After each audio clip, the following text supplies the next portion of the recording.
All right, buckle up everybody, because today we're diving headfirst into the murky world of cryptocurrency heists, state-sponsored hackers, and, well, let's just say things get a little bit wild. Yeah, we're looking at a couple of stories that really highlight just how vulnerable our digital systems are becoming, even at the highest levels. We're going to break down a recent YouTube video that covers two major cybersecurity incidents. And these aren't just your run-of-the-mill data breaches. We're talking billions of dollars, Billions with a B. potentially funding nuclear weapons programs. Oh yeah, and we can't forget about the ever-present threat of ransomware. It's a lot to unpack, but it's crucial to understand what's happening and what it all means. Absolutely. So are you ready to uncover how these digital heists went down? And more importantly, what they mean for you and me. Let's get into it. Okay, so the first story revolves around Bybit.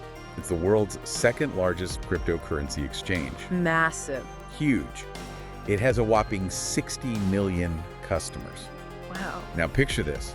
This digital giant gets hit with a $1.5 billion crypto heist. Ooh. It's mind-boggling. Can you even imagine the fallout from something like that? It sent shockwaves through the crypto world. I bet.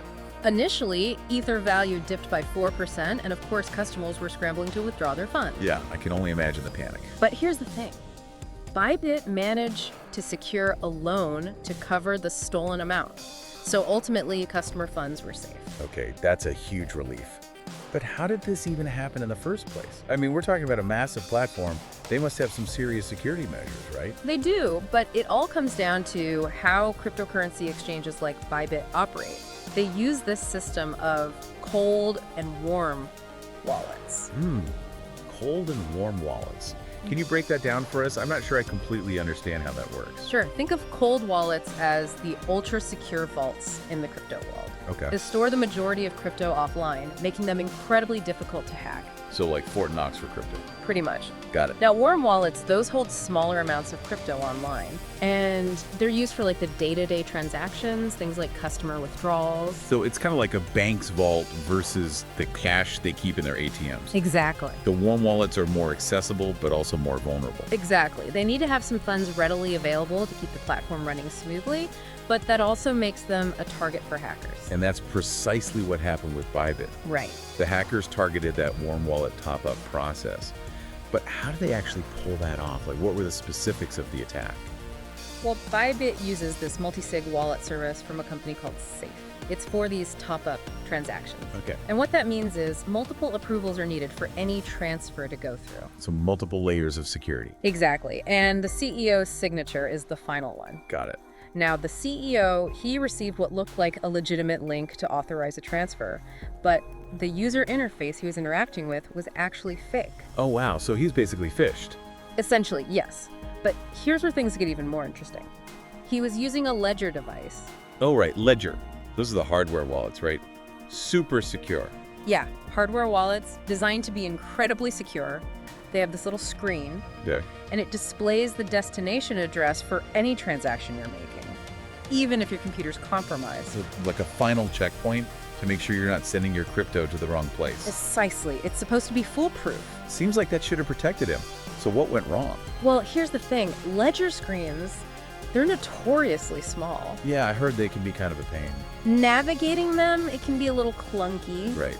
And combine that with the pressure of approving a transfer quickly. Yeah, I can see how that could happen. He might have skipped that crucial verification step, maybe hit sign without double checking that destination address on the ledger. Wow, what a costly oversight. Absolutely. By signing the transaction, he unknowingly authorized a malicious smart contract. A smart contract. Yeah, it's basically a self-executing program on the blockchain. And in this case, that contract, it diverted $1.5 billion to the hackers.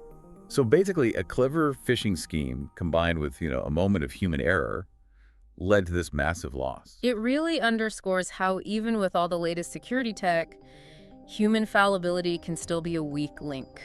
It's a sobering thought for sure. So what happened after the hack? I mean, did Bybit go under? Surprisingly, no. The CEO, he actually showed remarkable transparency. Really? Yeah, within an hour of discovering the breach, he was live streaming to Bybit's 60 million customers. Oh, wow. Explaining the situation and outlining their plan to secure a loan to cover the losses. I can only imagine how stressful that live stream must have been to deliver. Absolutely. But that transparency probably prevented a total meltdown, and they even went a step further. Bybit offered a 10% bounty. A bounty?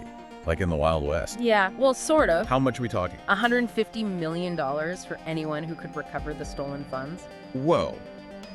150 million, that's an insane incentive. So were they ever able to identify the perpetrators? They were. A blockchain researcher who goes by Zach XBT online, he was able to connect the dots back to Lazarus. Lazarus. Who are they? North Korea's infamous state-sponsored hacking group. They've pulled off similar crypto heists before. North Korea. Okay. I mean, that's a pretty big twist. Why would they be involved in something like this? Well, to understand that, you have to look at the bigger picture. North Korea, they face heavy international sanctions, right? Yeah, that's true. And they're constantly looking for ways to generate revenue. Cybercrime, well, it's become a key tool in their arsenal. So hacking is just another revenue stream for them. A significant one. Wow. They've been linked to ransomware attacks on Western companies. They use elaborate front companies and, of course, these high-profile crypto heists. It sounds like something out of a spy thriller. With very real-world consequences. Right, definitely not a movie. So how much money are we talking about here? Like, how much has North Korea actually managed to steal through cybercrime? The numbers are staggering. In 2024 alone, North Korean hackers stole a whopping 61% of all funds taken from crypto platforms globally, Seriously? amounting to $1.3 billion. Wow. And this Bybit heist at $1.5 billion, that practically doubles that amount. That's insane. And according to UN reports, a good portion of these stolen funds is probably going straight into their nuclear weapons program. That's a chilling thought. But while that Bybit heist really showcases the financial power of these state-sponsored hackers, let's shift gears a bit and look at a different kind of cybercriminal, those who operate more like a business franchise. You mean the ones targeting a high volume of victims? Exactly. So before we dive into their downfall, let's set the stage a bit. What was 8Base and how did they operate? Imagine a criminal syndicate. Okay. Operating in the darkest corners of the internet. That's 8Base. They burst onto the scene in 2023 and quickly became a major player in the ransomware world. So they were developing their own ransomware? Actually, no. That's what makes them so interesting. Okay, I'm intrigued. They were what's known as an affiliate crew. An affiliate crew? What's that? Think of it like a franchise model in the criminal underworld. Okay, so like a McDonald's of ransomware? In a way, yeah. Instead of developing their own ransomware, they partnered with another notorious gang called Phobos. Oh, I've heard of them. And they would use Phobos' malware to carry out their attacks. So 8Base provided the workforce to execute these attacks, and Phobos got a cut of the ransom payments. A pretty efficient model, albeit disturbingly so. So how did this 8Base empire finally crumble? Their takedown is a great example of international cooperation and good old-fashioned police work. Swiss, US, and Thai authorities, they joined forces in an operation aptly named Operation Phobos Ater. Operation Phobos Ater, that sounds pretty intense. What happened? It was a huge success. They seized 8Base's dark website, and they even arrested 2 alleged hackers while they were enjoying a movie night. Seriously? They were caught mid-movie. That's almost too perfect. Talk about bad timing. They confiscated phones, laptops, even a stash of cryptocurrency. It was game over for 8Base. So how much damage did they actually cause? I mean, how many victims are we talking about? The suspects are accused of stealing a total of $16 million from over 1,000 victims worldwide. That's a lot of victims. But 16 million seems kind of small compared to that Bybit heist. Well, that's because 8Base mainly targeted small to medium-sized businesses. Their average ransom demand was around $16,000. So they were going for volume over those big ticket scores. Exactly. Did they ever face any consequences for their actions? Absolutely. The 2 suspects, both Russian citizens, are now facing extradition to the United States. And if convicted, they could be looking at decades behind bars. Wow, that's a hefty sentence. There's even been talk of a potential prisoner swap with Russia, which highlights the geopolitical complexities that are often tied up in these cases. It's crazy how cybercrime can have these international implications. But before we get too lost in the world of international espionage, let's take a step back for a second and consider what we've learned so far. Yeah, good idea. I mean, these 2 incidents, they represent just a tiny fraction of the cybercrime happening globally. Right. A drop in the bucket. The landscape is vast, constantly evolving, and it's becoming more sophisticated by the day. It's a lot to keep up with. So what does all this mean for us, the everyday users, navigating this digital world? I mean, how can we protect ourselves? That's the question, isn't it? We'll delve deeper into that in part 2. We'll explore what you can do to stay safe online. So stay tuned. Welcome back.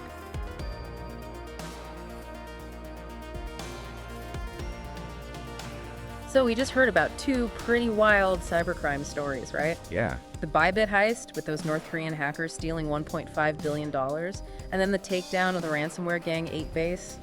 It's crazy to think how diverse and sophisticated cybercrime has become. Absolutely, and it really shows how nobody is immune. I mean, you've got state-sponsored actors trying to fund illicit activities, and then you've got organized crime rings just looking to make a quick profit. The digital world has become a battleground. Yeah, it can feel pretty overwhelming sometimes, like we're all just pawns in this big digital game. So how can we, the everyday users, actually protect ourselves? What can we do to stay safe in this increasingly complex digital world? You're right, it can be daunting, but there are definitely concrete steps you can take. Think of it like building a strong digital defense. Okay, I like that analogy. Building a digital fortress. So where do we start? What are the bricks and mortars of this fortress? The foundation is awareness. You need to understand the threats, you Yeah. know, how they work, how to recognize them. Like, think back to that Bybit CEO. He might have avoided that phishing attack if he had been more aware of the warning signs. So education is key, right? Absolutely. There are tons of resources out there. Cybersecurity blogs, podcasts, you can even find free training courses from reputable organizations. Just take some time to learn about common threats like phishing scams, social engineering tactics, and password security best practices. Knowledge is power, especially in the digital age. Exactly. The more you know about the threats out there, the better equipped you'll be to protect yourself. And speaking of protection, let's talk passwords. I mean, they're often our first line of defense, right? Oh, tell me about it. Feels like I need a supercomputer just to remember all my passwords these days. Yeah, I hear you. Password fatigue is real. But strong, unique passwords for every single account, that's crucial. It's tough. Consider using a password manager. Oh yeah, I've heard of those. Do they really work? They're lifesavers. They can generate and store all those complex passwords for you so you don't have to remember them all. That does sound helpful. Mm-hmm. What other practical steps can we take to strengthen our digital defenses? Keep your software and devices up to date. I know those update notifications can be annoying, Probably drive me crazy. but they're actually vital for your security. Okay. Think of them as patching holes in your digital armor. So those updates, they're our friends, not our enemies. Exactly. They often contain fixes for newly discovered vulnerabilities that hackers are constantly trying to exploit, and staying updated makes it that much harder for them to break in. Makes sense. What about antivirus software? Is that still relevant these days? Absolutely. A good antivirus program, it acts as a shield. Okay. It protects you from malware, ransomware, all those nasty digital threats lurking out there. Just make sure you're using a reputable one and keep it updated, just like your other software. So it's all about layering our defenses. The more layers, the better. Exactly. Think of it as building a multi-layered security system for your digital life. Got it. Multi-layered protection.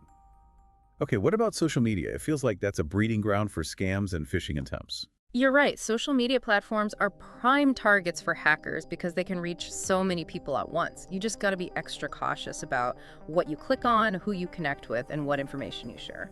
So the old adage, think before you click, still applies. More than ever, treat every link, every attachment, every message with a healthy dose of skepticism, especially if it seems too good to be true or it's coming from someone you don't know. Good advice. So this is all great for prevention, but what if, despite our best efforts, we do fall victim to a cyber attack? What should our first steps be? That's a good question. First and foremost, don't panic. Take a deep breath, assess the situation. If you think you've clicked on a bad link or downloaded something harmful, disconnect from the internet immediately. So pull the plug, so to speak. Exactly. It can help contain the damage and prevent the spread of malware. Next, run a full system scan with your antivirus. If the problem persists, you might want to seek help from a professional cybersecurity expert. Okay, that's good to know. So we've talked about these individual steps, but we also saw how nation states like North Korea are getting involved in cybercrime.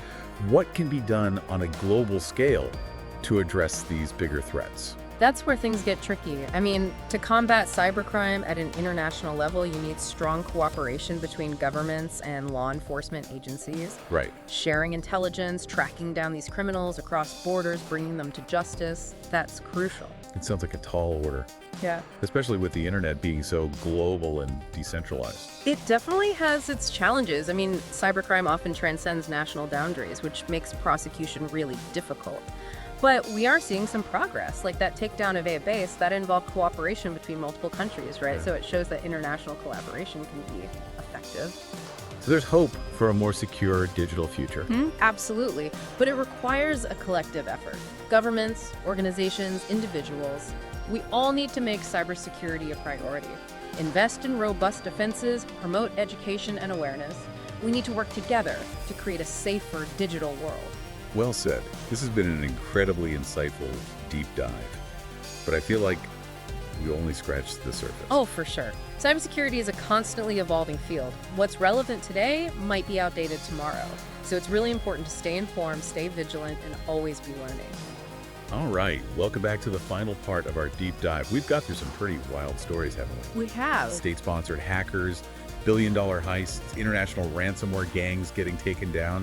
It's been quite a ride. Yeah, a real roller coaster. But let's shift gears a bit. Let's talk about the future. What's next in this constantly evolving world of cyber threats? The million-dollar question, right.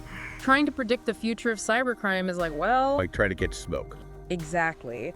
But we can look at some emerging trends, get a sense of where things might be heading, and what we're seeing, it's not getting any simpler. So cybercrime is only getting more sophisticated. Definitely more sophisticated. A constant arms race, isn't it? Yeah. The good guys versus the bad guys, each trying to outsmart the other. In a way, yeah. I mean, we develop new security measures, Right. and then the cybercriminals, they're busy finding new ways to circumvent them. It's a game of cat and mouse. Absolutely. A constant cycle of innovation and adaptation. So what are some of those specific trends you're watching?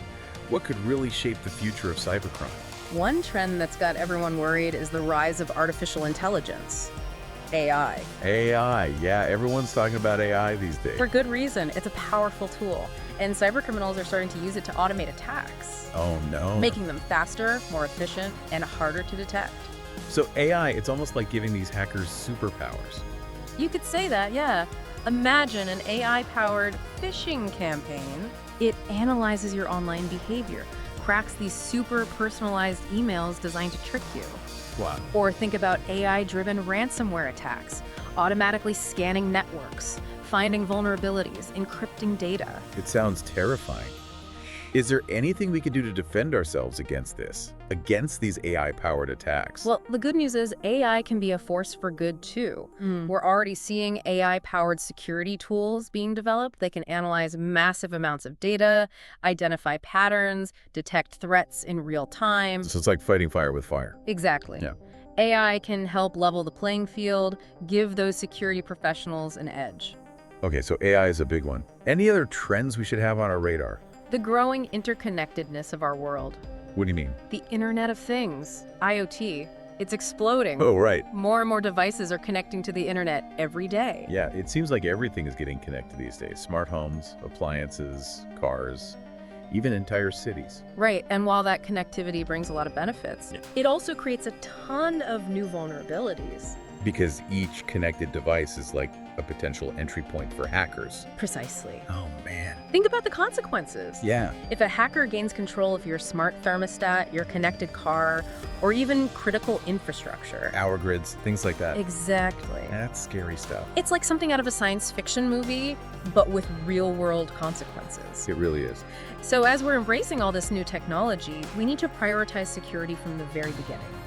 Manufacturers need to build secure devices, and users need to understand the risks and take precautions. It's a shared responsibility. Absolutely. We all have a role to play in securing our digital future. Okay, so AI, the Internet of Things. Anything else? The world of cryptocurrency, Oh, yeah. it's constantly evolving, which means new opportunities for cybercrime. We saw what happened with that Bybit heist. Right. Cryptocurrency exchanges are prime targets. And we can expect to see even more sophisticated attacks as criminals try to find and exploit any vulnerabilities. So what should we do? Should we just ditch cryptocurrency and stick to cash? Not necessarily. Cryptocurrency has huge potential for the future of finance. Okay. But You gotta approach it with caution, just like any other investment. Do your research, choose reputable exchanges, take steps to secure your digital assets. So no matter what area of the digital world we're talking about, it really comes down to knowledge and vigilance. Exactly. This cyber threat landscape, it's always changing. We have to be flexible, adaptable, stay informed, stay vigilant, and keep learning. This deep dive has been eye-opening. It's clear that cybercrime is getting more complex and the threats are constantly evolving. That's for sure. But I feel a little bit more prepared now. I'm glad to hear that. I think with awareness, knowledge, and a bit of proactive effort, we can all navigate this digital world more safely, more confidently. I agree. Remember, the best defense is a good offense. Take steps to protect yourself, stay informed, and together we can make the digital world a safer place for everyone. Well said. Thanks for joining us on this journey into the world of cybercrime. My pleasure. Stay curious, stay informed, and stay safe out there.